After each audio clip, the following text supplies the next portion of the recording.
Hi, you guys. Thank you for coming. I am joined by these illustrious, magnificent community managers, Aaron and DeMario. Can you please introduce yourselves? Tell us about your communities, what you're working for. Hi, everyone. My name is Aaron Weiss. I have been a community manager the last 12 years of my career, so pretty much right when it started. I launched into my career at a startup where I was the first non-technical hire and just kind of declared myself the community manager there because I had caught wind of this exciting industry where you get to network people, bring them together, help them advance their careers, and I decided that's what I wanted to do. So that's what I did. From there, I moved on to Autodesk. From Autodesk, I went to Square, and Procore is where I have been working most recently. What an honor it is to share the stage with you, Aaron and Andrea. Thank you so much, and thank you, CMX, for having me. I'm DeMario Bell. I use he, him pronouns. I'm the Senior Community Manager at Culture. We're an Australian-founded HR tech company, and I co-lead our Culture First community, which makes up over 100,000 HR professionals who believe in our mission of co-creating a better world of work. And so we have a People Geek Slack community with over 40,000 global members, not an easy feat, and then over 100 global chapters in 83 cities and 22 countries and 150 chapter leads and 12,000 members. So all that to say, I get my money's worth. What a bunch of rock stars. Okay, so before we kickstart the questions, I would like to know, because the panel is all about super users, chapters, ambassadors, who here is running an ambassador or a chapter program? Raise their hand. Exciting. All right. Nice. Okay, well done. So given that these two are examples to follow on how to build and launch really successful ambassador programs, Aaron, DeMario, can you walk us through successful ambassador programs that you have built and talk a little bit about building them out, growing them, and scaling them to be as successful as they are right now? That is a great and very practical question for this panel. Way to go, Andrea. So before I jump into how to build these sorts of programs, I wanted to kind of start by defining ambassadors because just like the word community, ambassador can mean a lot of different things to a lot of different people. Yeah. So maybe you have a customer reference program where you're having customers hop onto sales calls to help close deals, or maybe they're giving referrals to bring net new business in. Perhaps you've got a super user program where people are very active in welcoming new members to the community. You could really run a whole spectrum of opportunities of people you consider ambassadors, and kind of my baseline for an ambassador is anyone who is taking an action on behalf of your business that doesn't tie directly to the work that they do in their day-to-day. So it's really anyone who's going above and beyond to help you out. And when it comes to starting one of these programs, because I've worked on great programs that I have inherited or partnered with people who founded on, but I've also started these from the ground up.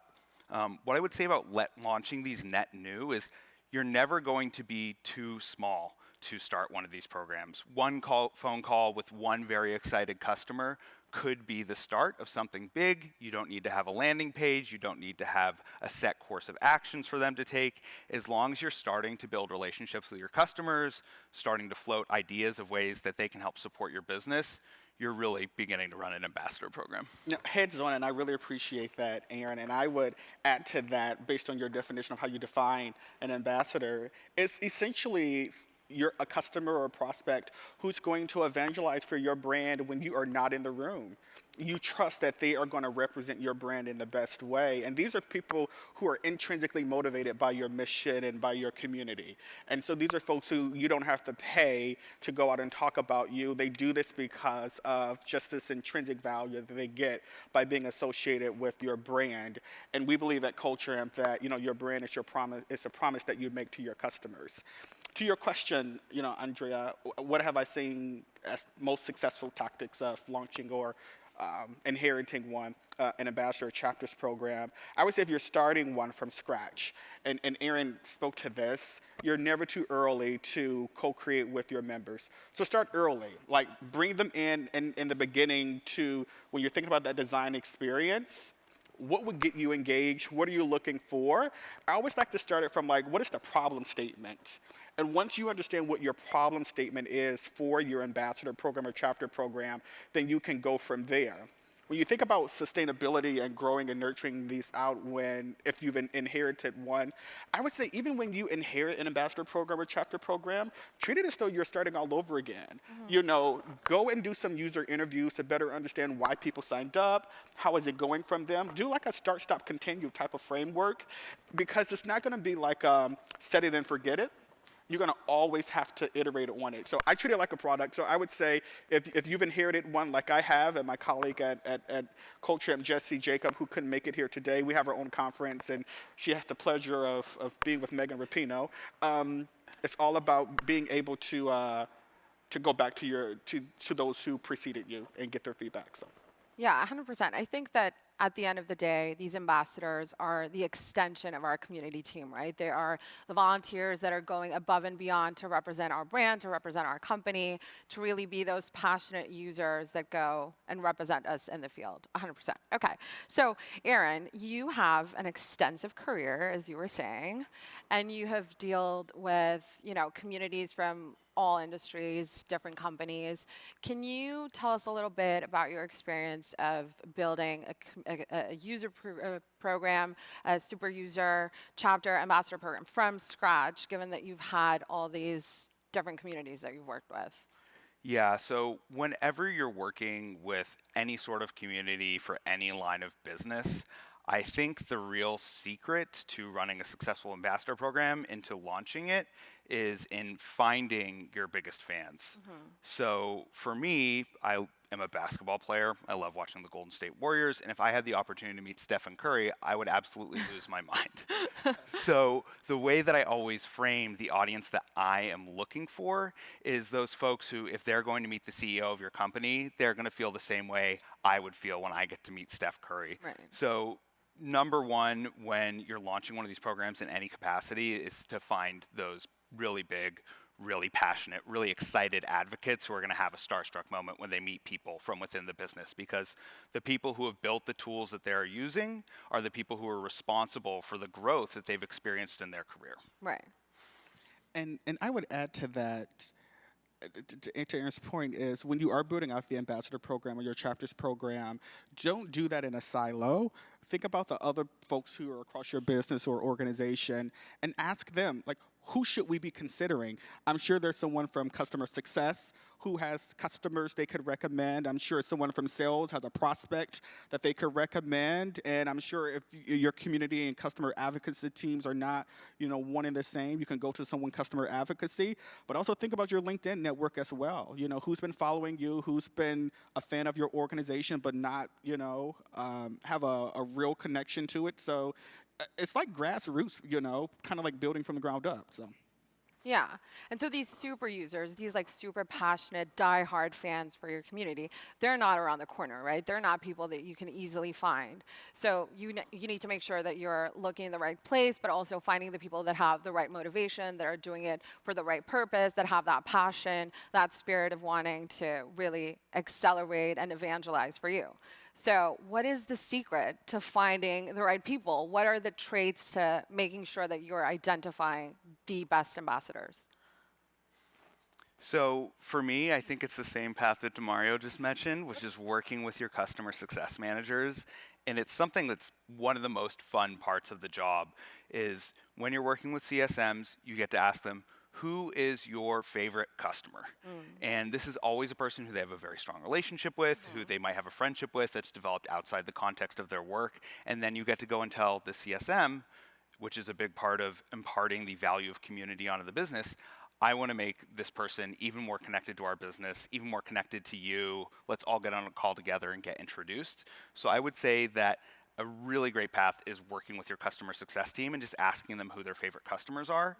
Another really great way is to look at your CSAT survey data and pull emails of individuals who have given high scores. If you can automate that process. So when someone gives a high score on your customer satisfaction survey, you can actually automate the sending of an email that might invite them to your program or just to connect with you in general. Right. There's really a whole myriad of ways, but it's really about finding people who are excited and passionate to make that new connection with your business.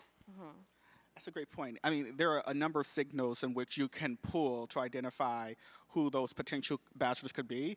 You know, we leverage Common Room, which has been really great for us in terms of identifying who we should consider. Now, the data only gives you one a viewpoint of they're engaged in our community, but once you get to learn the person more, you'll better understand are they right for your ambassador program. Right. Because it can't just be 10 people, it has to be the right 10 people, and do they work well together, and of course with you. I would say another piece to that is I always tell people don't shy away from the customers who are angry. Because I tell people, when I used to work in alumni relations at the University of Michigan, I would often tell my colleagues that the angry alum is not the bad alum because they still care. It's the alums that we're not hearing from. Those are the ones that we should be worried about. Right. And I think about the same in our community. The community member who is disgruntled or upset, they have passion. So how do you flip that around? An ambassador program could be that way.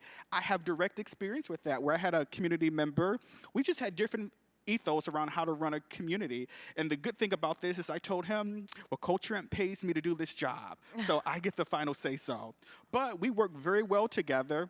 He's one of my ambassadors. We work very, very well together because they offer a viewpoint that I don't have. So I will offer anyone, don't just look at those who are like hip, hip, hooray. Look at those who also challenge you because that's an additional viewpoint that could be really meaningful. So. Yeah, and piggybacking a little bit on what you were saying. So as community managers, we already have this added challenge of having to manage people, having to build and maintain relationships with people who are completely different from us, who we have to work very well with, create a connection, and ensure that it has a sustainable future.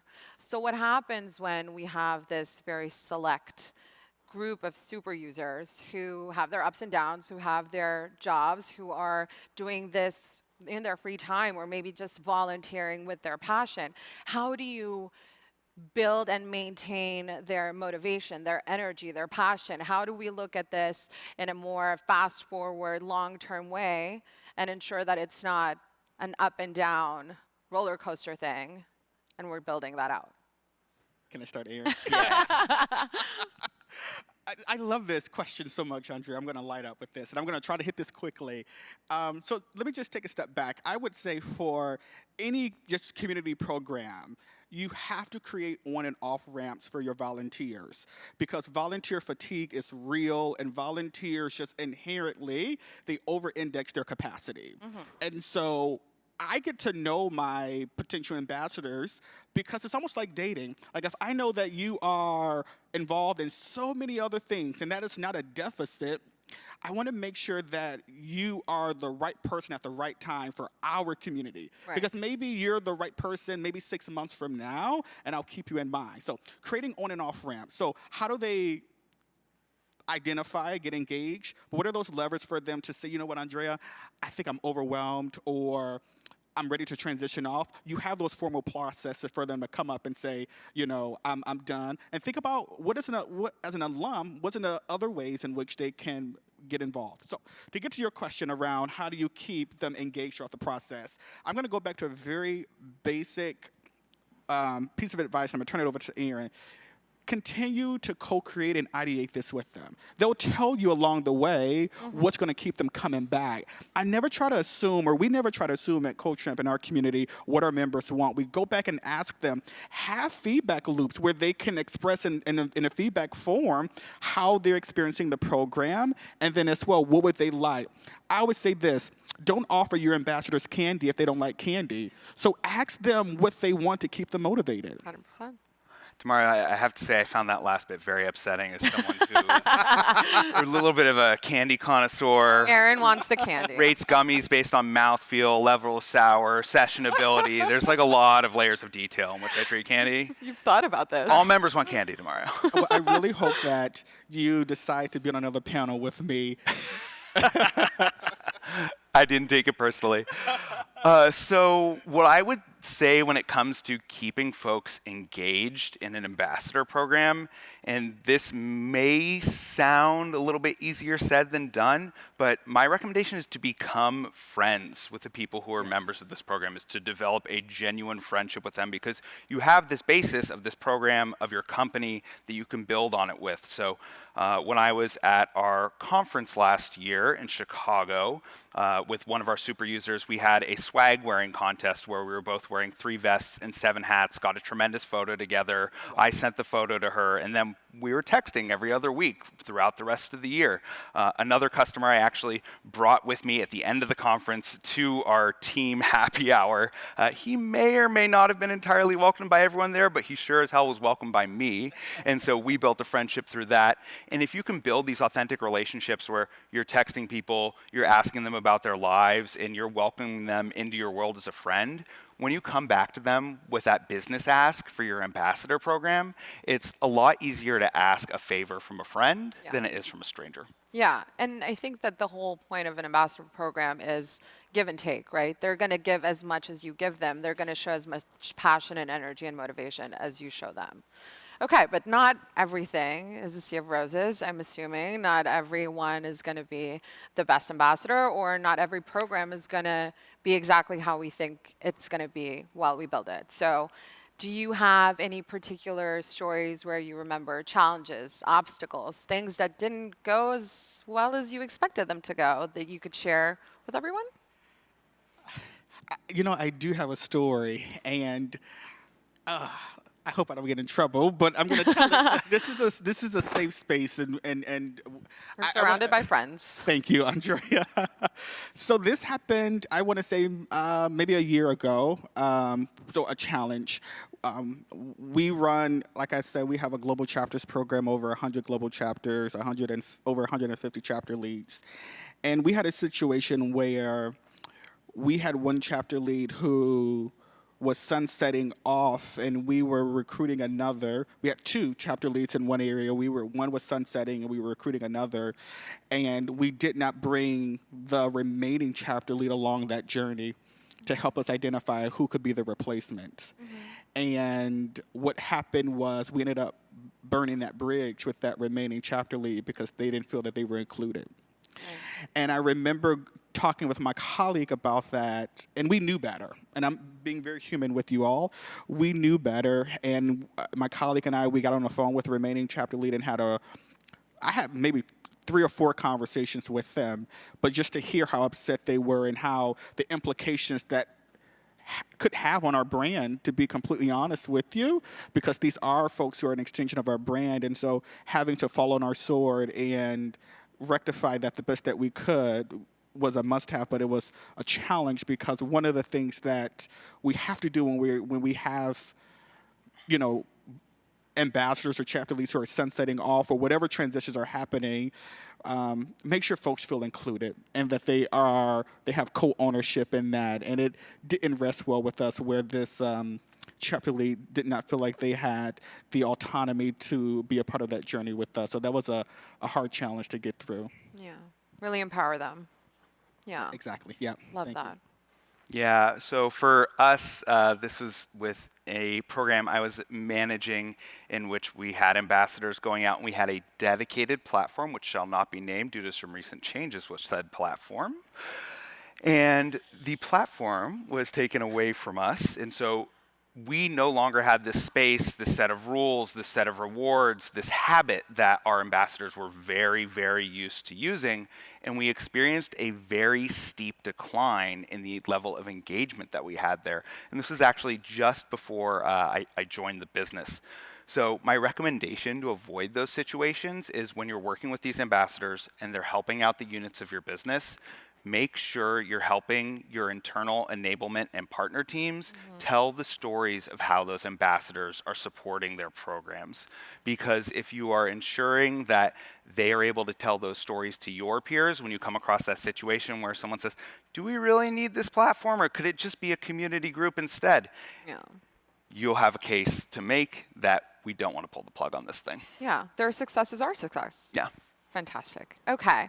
We're going to leave a couple of minutes for Q&A, but I have one final answer, and I think it's the most important one, and probably the one you most want to hear, which is enough theory, enough of your experience. From your learnings, from all the things that you have gone through, what is really actionable, tangible advice that you would give to everyone here who's building programs or interested in building programs for ambassadors and such? What would you tell them to do to build really successful ambassador programs?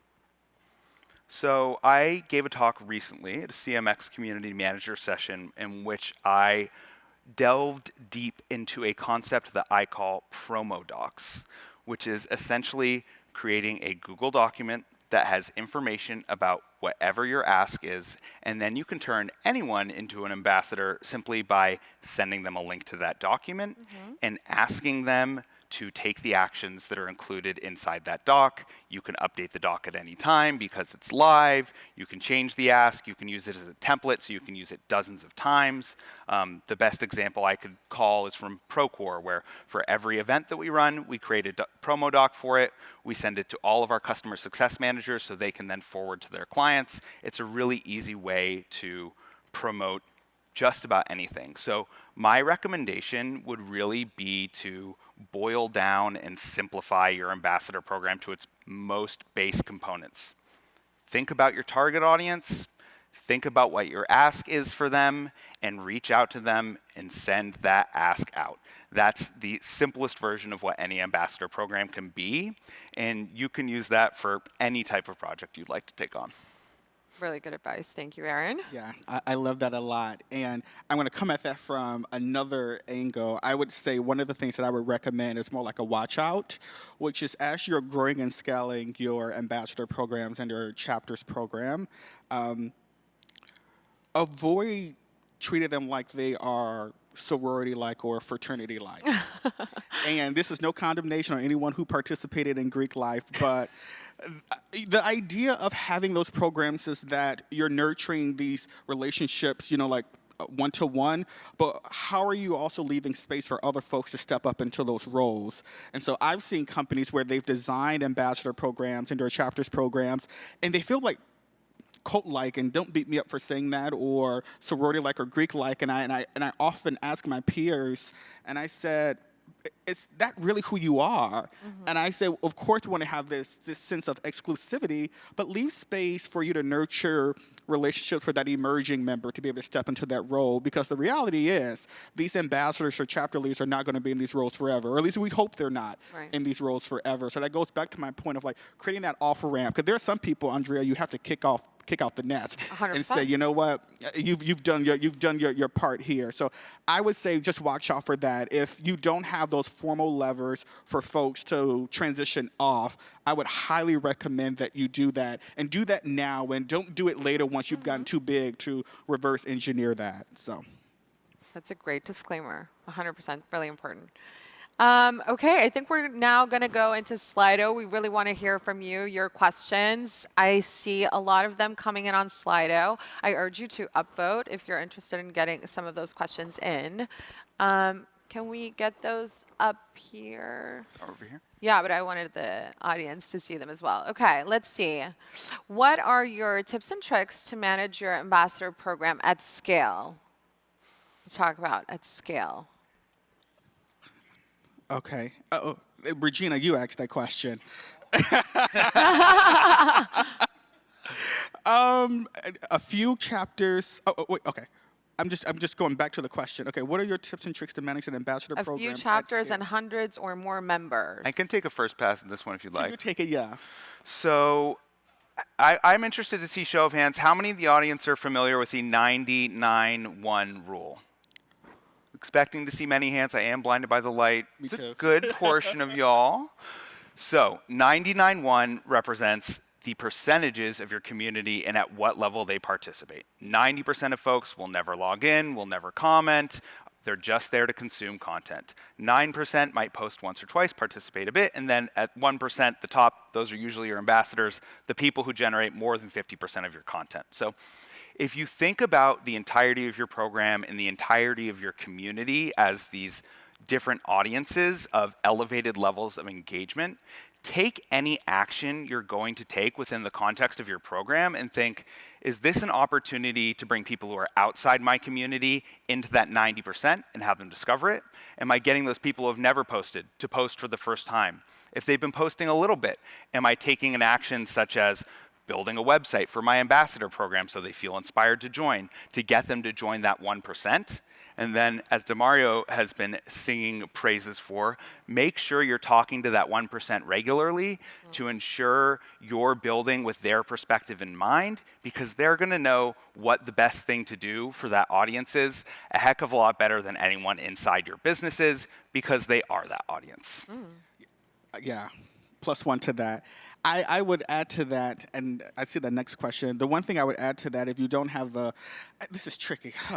Don't beat me up, y'all. I would say if you can have someone who can be dedicated to your ambassador program or chapters program, that's a great way to do that at scale, because what happens is that when you don't have a dedicated person, you experience this lopsided experience, which starts to depreciate. So if you can have someone who can manage it to think through what does that whole experience look like, I think that would be a great way. We have a Slack community specifically for our chapter leads and which how we engage with them. And I would say if you're starting off to the early part of this, start with a few, and then as you grow, you'll just understand the natural progression of how many more ambassadors and their chapter leads that you need. I don't get fixated on a number. I allow the maturity of the program to determine, how many more that we need, and then also, chat with others in the business as well. So. Yeah, that's a great answer. And I think the other best part about having someone who's dedicated to leading that program is this is a relationships-based business, and you have a dedicated manager. That's someone who your ambassadors can really, really feel like is their friend on the inside. Yes. And at the end of the day, more than swag, more than recognition for responding to those posts, what they're looking at is for recognition from your business. Yeah, I think that was the next question, which is very much about benefits. We didn't talk about that, so specific compensation, monetary or not, that we can give. You talked a little bit about that, Aaron, as well. So at CoachChamp, we do give our chapter leads I believe it's now, I got to double check the budget, but we give them a $600 stipend per quarter to host per quarter to host gatherings. I hope my chief marketing officer doesn't see this. This is budget cycle. No, but we do. We because they're giving so much of their time, right? And so we give them $600 per quarter to host gatherings. Our minimum requirement is that they host one gathering per quarter. Sometimes that doesn't always happen, but we do want to make sure that they have the resources that they need to be able to bring more people into our community. There are other additional resources that we offer them as well. And the last point I offered this, so in addition to the stipend, we also give them other ways to get involved with our mission. So when we look at Maslow's hierarchy of needs, at that lower level of that peer is security and safety, and how we look at it is like swag. We all have enough T-shirts. They have become the T-shirts I sleep in at night now. But at the top of that pyramid, Andreia, is self-actualization. And so when we think about how do we get our ambassadors and our chapter leads to present at our conferences, to host some of events that we have, feature them in some of our content, co-create with us. So swag isn't always that thing. I won't say candy, but I will say that we approach it from Maslow's hierarchy of needs. So, yeah. Great. I think we can do one last question, and I think that that's a really good one, and probably we're going to leave that to the end. I think that's the bonus question. But what happens when you run out of qualified super users? What happens when there's no more ambassadors that qualify the eligibility criteria? You've done something wrong. Andreia, I think that's a really great opportunity to look at the opportunities that you have for your program and what you can do with the ambassadors that you already have. So maybe all of your ambassadors have written reviews on G2, on Trust Radius, on App Store. They're joining customer reference calls. They're referring new business. They're answering questions on your community. They're joining feedback panels with your product team. They're already taking all of these baseline table stakes actions. So can you push your ambassadors to start creating video content, to have them share it on social media channels, to start publicizing your brand and also creating learning content? Yeah. Can you find opportunities to partner them with your content team, to have them write articles that might drive in new traffic through search engine optimization and have them share it with their network so they reach their audience with that content? Put your kind of just pencil down to paper and start thinking about what are some other opportunities that might be a little further outside the box of traditional ambassador engagement. That would be my recommendation if you really do want run the well dry, but I hope that never happens. We hope that never happens. And Aaron, you answered that so wonderfully, and I'll take 2 seconds because we have that question I want you to answer. I would say, then ask your ambassadors, who else should you be talking to? If your will has run out. Remember that they have these vast networks, and so they'll also introduce you to their network as well. Okay, Aaron, now you need to give the people what they want. Everyone wants to know where your shirt is from, man. Just let them know. So the shirt's brand new. I bought it just for this occasion, so I could look very, very cool, of course. And at the risk of sounding a little bit like a pretentious hipster, I bought this at a natural wine shop. So souvenir, San Anselmo, check it out. Great wines. Now you know. DeMario, Aaron, thank you so much for being here. Thank you for this conversation. Thank you, everyone, for coming.